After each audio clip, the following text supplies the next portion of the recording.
အားလုံးပဲမင်္ဂလာပါယနေ့ဧပြီလ29ရက်နေ့ဒီရဲ့ညနေခင်းပြည်တွင်းပြည်ပသတင်းများကိုတင်ဆက်ပေးသွားမှာပဲဖြစ်ပါတယ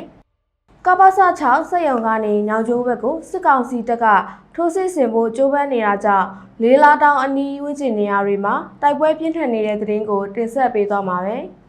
ပဲခူးတိုင်းဒေသကြီးပြည်ခရိုင်အုတ်ချစ်ပင်မြို့နယ်ရှိအမှတ်6ကာကွယ်ရေးပစ္စည်းစက်ရုံကပ္ပစ6စက်ရုံကနေစစ်ကောင်စီတပ်ဟာအာရခတပ်တော် AA နဲ့ပူးပေါင်းမဟာမိတ်တပ်တွေတိမ့်ပိုက်ထိန်ချုပ်ထားတဲ့ညောင်ကျိုးဘက်ကိုထိုးစစ်ဆင်လာနေတာကြောင့်လေးလာတောင်အနီးဝန်းကျင်နေရာတွေမှာတိုက်ပွဲတွေပြင်းထန်စွာဖြစ်ပွားနေကြတယ်လို့စီရေးသတင်းရင်းမြစ်တွေစီကသိရပါတယ်စစ်ကောင်စီတပ်ဟာကပ္ပစ6စက်ရုံကနေစင်လန်းကျေးရွာကိုစစ်အင်အားတွေဖြစ်တင်းကတပ်ဆွဲနေရာယူထားတာဖြစ်ပြီးအဲ့ဒီကျေးရွာကနေတဆင့်ညောင်ကျိုးဘက်ကိုစစ်ကြောင်းထိုးဖို့ပြင်ဆင်နေတာလည်းဖြစ်ပါတယ်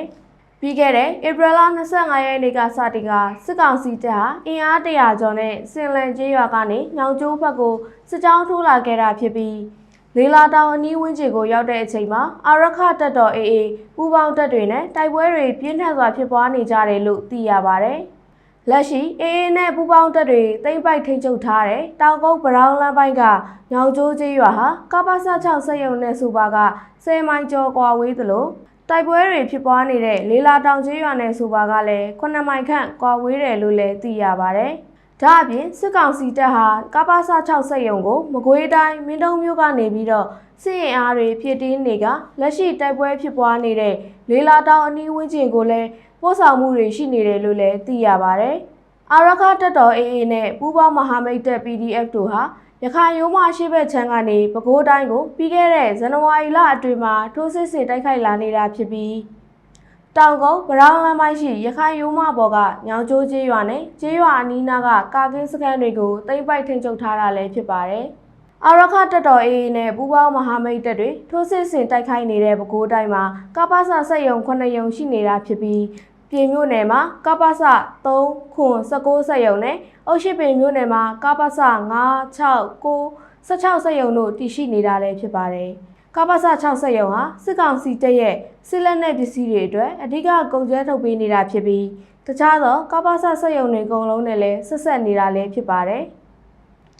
နောက်ထပ်သတင်းတစ်ပုဒ်အနေနဲ့ခွင့်ပြပြန်လာမဲ့ပြည်ပရောက်မြန်မာလူသားတွေတန်ယုံထောက်ခံစာပါမှပြန်လည်ထုတ်ခွာခွင့်ရမယ်ဆိုတဲ့သတင်းကိုတင်ဆက်ပေးသွားပါမယ်။ပြည်ပနိုင်ငံအသီးသီးမှာအလုပ်လုပ်ကိုင်နေကြတဲ့မြန်မာလူသားတွေပိတ်ရက်ခွင့်နဲ့မြန်မာနိုင်ငံကိုပြန်လည်ဝင်ရောက်ပြီးနောက်လုပ်ငန်းခွင်သို့ပြန်လည်ထွက်ခွာရမှာသက်ဆိုင်ရာမြန်မာတန်ယုံရဲ့ထောက်ခံချက်ပါရှိဖို့လိုအပ်တယ်လို့အလုပ်သမားညွှန်ကြားရေးဦးစီးဌာနကအသိပေးထုတ်ပြန်လိုက်ပါတယ်။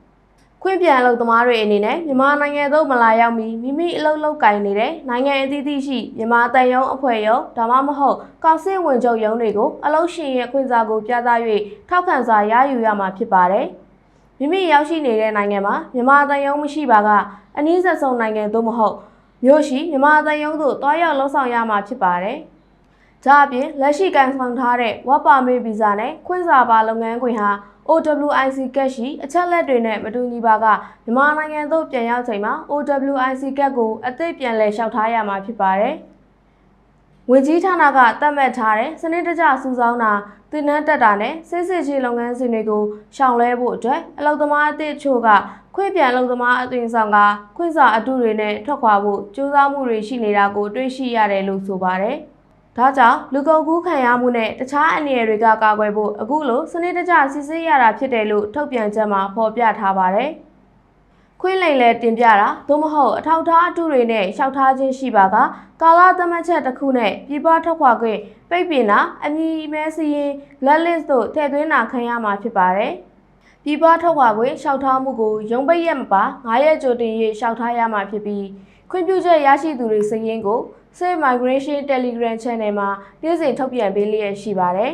။နောက်ထပ်သတင်းတစ်ပုဒ်အနေနဲ့မြန်မာအရေးမှာအထီးကျန်မှုဝါဒထက်ထိတွေ့ဆက်ဆံမှုကိုဦးစားပေးဖို့ထိုင်းနိုင်ငံတိုက်တွန်းတဲ့သတင်းကိုတင်ဆက်ပေးသွားပါမယ်။မြန်မာအရေးမှာအထီးကျန်မှုဝါဒထက်ထိတွေ့ဆက်ဆံမှုတွေကိုဦးစားပေးဖို့ထိုင်းနိုင်ငံရဲ့နိုင်ငံခြားရေးဝန်ကြီးCRZ FULKO ဟာကအာဆီယံ EU ဝန်ကြီးတွေအစည်းအဝေးမှာတိုက်တွန်းပြောကြားလိုက်ပါတယ်။ဘရူနိုင်းနိုင်ငံမှာပြုလုပ်တဲ့အာဆီယံ EU ဝန်ကြီးတွေအစည်းအဝေးမှာမြန်မာအရေးနဲ့ပတ်သက်၍ထိုင်းနိုင်ငံကအခုလိုတိုက်တွန်းလိုက်တာဖြစ်ပါတယ်။ထိုင်းနိုင်ငံဟာမြန်မာနိုင်ငံနဲ့ရှေ့လျားသောနယ်နိမိတ်ချင်းထိစပ်နေတဲ့အတွက်မြန်မာအရေးဘေးထွက်ကြီးနေရမရဘူးလို့ သူကအလေးပေးပြောကြားခဲ့ပါတယ်။ဒါကြောင့်မြန်မာငြိမ်းချမ်းရေးလုပ်ငန်းစဉ်တွေတိုးတက်လာစေဖို့အတွက်စစ်ကောင်စီနဲ့တိုက်ရိုက်ထိတွေ့ဆက်ဆံမှုတွေပြုလုပ်ဖို့လိုအပ်တယ်လို့ထိုင်းဘက်ကရှုမြင်နေပါတယ်။မြန်မာနိုင်ငံကိုအာဆီယံအစည်းအဝေးတွေကဆက်လက်ချန်လှပ်ထားတာသို့မဟုတ်ဆက်ဆံရေးလမ်းကြောင်းပြန်ဖွင့်ပေးတာတို့အပေါ်အာဆီယံအဖွဲ့ဝင်နိုင်ငံတွေအကြားစုပေါင်းဆောင်ရွက်ဖို့အချိန်တန်ပြီဖြစ်တယ်လို့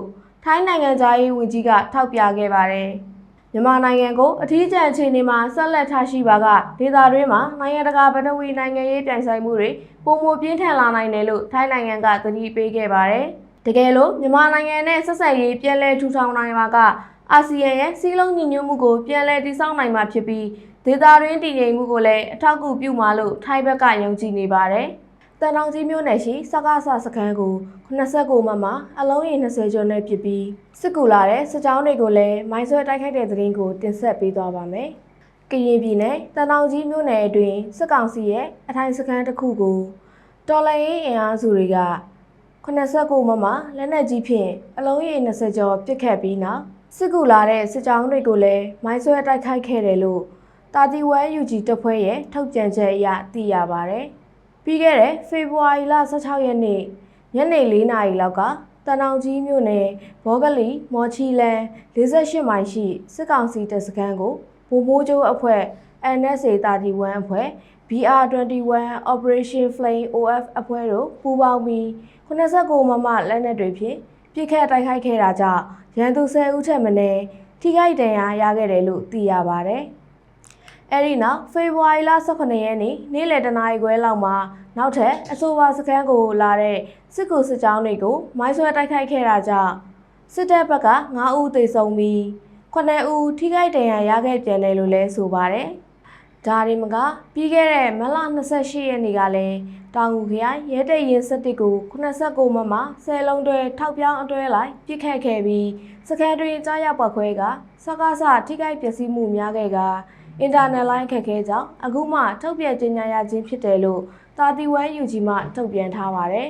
။နောက်ထပ်သတင်းတစ်ပုဒ်အနေနဲ့တနင်္လာရီမြို့နယ်မောတောင်မြို့ကိုစစ်ကောင်စီကတရက်ထဲပေါင်300ဘုံ12လုံးထက်မနည်းဘုံကျဲကျတိုက်ခိုက်ခဲ့တဲ့သတင်းကိုတင်ဆက်ပေးသွားပါမယ်။တနင်္လာရီမြို့နယ်မောတောင်မြို့ကိုစစ်ကောင်စီကဧပြီလ29ရက်နေ့တရက်ထဲမှာတွင်ပေါင်300ဘုံ12လုံးထက်မနည်းကျဲကျတိုက်ခိုက်ခဲ့တာကြောင့်ပြည်သူ2ဦးသေဆုံးခဲ့တယ်လို့ KNU မှထုတ်ပြန်ထားပါတယ်။ပြီးခဲ့တဲ့ဧပြီလ29ရက်နေ့မနေ့က Jet Fighter နဲ့မဲဝါသဲဖြူကျေးရွာအတွင်းကို2ကြိမ်မောတောင်မြို့ပေါ်ရှိရက်ကွက်များကို4ကြိမ်စုစုပေါင်းပေါင်300ဘုံ12လုံးထက်မနည်းကျဲချတိုက်ခိုက်ခဲ့တယ်လို့သိရပါတယ်။ဒါအပြင်စစ်ကောင်စီအနေနဲ့ဘုံကျဲရုံနေမကပဲအော်လီဂန်စစ်တပ်နက်များနဲ့ပါပြစ်ခတ်တာကြောင့်ပြေဖြိုးတွန်းစီအုံးစိုက်ပျိုးရေးစီမံကိန်းအလုံသမားတန်းရရှိဇနီးမောင်နှံ2ဦးသေဆုံးခဲ့တယ်လို့မြို့ပေါ်နေပြည်သူများလည်းကြောက်ရွံ့ထိတ်လန့်စွာဘေးလွတ်ရာကိုထွက်ပြေးတိမ်းရှောင်နေရတယ်လို့လည်းထုတ်ပြန်ချက်မှာဖော်ပြထားပါတယ်။စစ်ကောင်စီဟာနိုင်ငံတကာမှာတရားဝင်မှုရရှိစေရန်အထူးရောင်ရွေးကောက်ပွဲပြုခဲ့တော်လဲမြေပြင်မှာနေ့စဉ်ပြည်သူကိုပုံကျဲတက်ဖြတ်နေပြီးစစ်ရာဇဝတ်မှုများကိုပြောင်ပြောင်တင်းတင်းချိုးဖောက်လျက်ရှိတယ်လို့ KNU ကဆိုပါတယ်။အာဆီယံနဲ့နိုင်ငံတကာအတိုင်းအဝိုင်းများအနေနဲ့မိမိတို့ရဲ့ဆိုရပူပန်မှုများကိုထုတ်ဖော်ပြသခြင်းထက်ပိုတဲ့အရေးယူဆောင်ရွက်ချက်များဖြင့်လေကြောင်းတိုက်ခိုက်မှုများကိုရပ်တန့်စေပြီးထိရောက်တဲ့ကာကွယ်တားဆီးရေးများကိုလှုံ့ဆော်ရန်အတွက်ကိုလည်းကရင်အမျိုးသားအစည်းအရုံး KNU ကထုတ်ပြန်ထားပါတယ်။နောက်ထပ်သတင်းတစ်ပုဒ်အနေနဲ့ဘီလင်းမြို့နယ်ဝင်းတာပန်စစ်တပ်စခန်းပိတ်ဆို့တိုက်ခိုက်ခံရတဲ့သတင်းကိုတင်ဆက်ပေးသွားပါမယ်။မွန်ပြည်နယ်ဘီလင်းမြို့နယ်ရှိ 4K စခန်းကိုတော်လှန်ရေးပူးပေါင်းတပ်တွေသိမ်းပိုက်ပြီးတဲ့နောက်ဝင်းတာပန်တပ်စခန်းသိမ်းတိုက်ပွဲဆင်နွှဲနေတဲ့အတွက်နှစ်ဖက်တိုက်ပွဲပြင်းထန်နေတယ်လို့စစ်ရေးသတင်းရင်းမြစ်တွေထံကနေသိရပါတယ်။ပြီးခဲ့တဲ့ဧပြီလ12ရက်နေ့ကဘီလင်းမြို့နယ် 4K စခန်းကိုတော်လှန်ရေးပူးပေါင်းတပ်တွေကတိုက်ခိုက်သိမ်းပိုက်ခဲ့တာပါ။အဲဒီနောက်3မိုင်ဝန်းကျင်ကွာမှာရှိတဲ့ဝင်းတာပန်တပ်စခန်းကိုထပ်မံသိမ်းပိုက်ရရှိဖို့ဧပြီလတတိယပတ်ထဲမှာကရင် PDF မဟာမိတ်ပူးပေါင်းတပ်တွေကပိတ်ဆို့တိုက်ခိုက်နေတဲ့အတွက်တစ်ဖက်တိုက်ပွဲပြင်းထန်နေတယ်လို့မြေပြင်စစ်ရေးသတင်းရင်းမြစ်တအုပ်က BBN ကိုပြောပါတယ်။ drone နဲ့ရောမြေပြင်စစ်ကြောင်းရောပိတ်ဆို့တိုက်ခိုက်နေတာနှစ်ပတ်ဝန်းကျင်လောက်ရှိပြီပေါ့။သူတို့ကအင်အားထပ်ပို့ထားတော့စကန်တစ်ဝိုက်မှာဖြစ်နေတာပဲ။သူတို့ပိတ်ခံထိနေတာတိုက်ပွဲကတည်တဲ့အတိုင်းပဲနေတိုင်းဖြစ်နေတယ်လို့ပြောပါတယ်။ တိုက်ပွဲအတွင်းစစ်တပ်ကလေယာဉ်ဒရုန်းပါရာမော်တာအပြင်လက်နက်ကြီးပစ်ခတ်မှုတွေနေ့စဉ်နဲ့အမျှပြုလုပ်နေတဲ့အတွက်အရက်သားနေအိမ်အဆောက်အဦထိခိုက်ပျက်စီးမှုများရှိနေတယ်လို့သူကဆက်ပြောပါတယ်။ KNU တပ်မဟာ1ထိန်းချုပ်နယ်မြေတထုံခရိုင်မှာတည်ရှိတဲ့ဝင်းတာပန်စခန်းမှာအင်အား250နီးပါးနဲ့တပ်ဆွဲထားပြီးဒုဗိုလ်မှူးကြီးအဆင့်ရှိသူကကွပ်ကဲနေတယ်လို့ဆိုပါတယ်။ဝင်းတာပန်စခန်းကိုစစ်ကူပို့လာတဲ့စစ်ကြောင်းပိတ်ဆို့တိုက်ခိုက်ခံရမှုကြောင့်စစ်တပ်ဘက်ကအများအပြားထိခိုက်ဒေဆုံးခဲ့တယ်လို့ထွက်ပြေးတာနဲ့အလင်းဝင်တာတွေလည်းရှိနေတယ်လို့သူကဆက်ပြောပါတယ်။ဒီလိုမျိုးနှစ်ဖက်တိုက်ပွဲကြောင့်ဘီလင်းမျိုးနယ်ရှိကျေးရွာ900ထွက်မင်းနဲ့မှဒေသခံ1000ခွဲနီးပါးထွက်ပြေးနေရပြီး